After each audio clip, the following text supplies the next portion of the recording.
আসুন, প্রত্যেক কার্যকর্তাকে আগ্রহ করা হচ্ছে মঞ্চের সামনে চলে আসুন, মঞ্চের সামনে আসন গ্রহণ করুন। এই দিক থেকে সবাই সেই হিন্দু সম্রাট, হিন্দু হৃদয় সম্রাট হেমন্ত বিশ্ব শর্মাকে সম্বর্ধনা করবেন। সমস্ত কার্যকর্তা সহযোগিতা করবেন।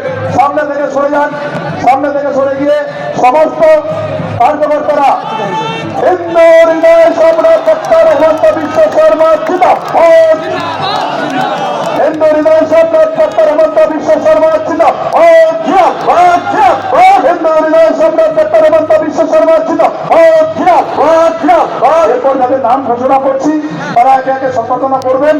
গৌরবন্দ ভাই ভব বাংলার প্রতিনিধি দিয়ে সম্বর্ধনা করবেন। ডালিয়াদি এবং বসন্তদা মা সিদ্ধেশ্বরীর প্রতিকৃতি দিয়ে সম্বর্ধনা করবেন। পার্থপ্রতিম তা জগৎ গৌরী রাখাল। খবর কি রকম? ভালো? কালনায় সিদ্ধার্থ বাবু জিতবে কি না জিতবে? পাক্কা জিতবে, 100% জিতবে, 200% জিতবে। তাহলে আমার সঙ্গে বলুন ভারত মাতা কি, ভারত মাতা কি, নরেন্দ্র মোদী জিন্দাবাদ, নরেন্দ্র মোদী জিন্দাবাদ, সিদ্ধার্থ মজুমদার জিন্দাবাদ, সিদ্ধার্থ মজুমদার জিন্দাবাদ, বন্দে মাতরম, বন্দে মাতরম, বন্দে মাতরম। জিতবে আমার মনে হয় 100% জিতবে কালনায় এবার। বাংলায় কথা বলছেন। সবার খবর ভালো? एकदम ভালো। बहुत बढ़िया।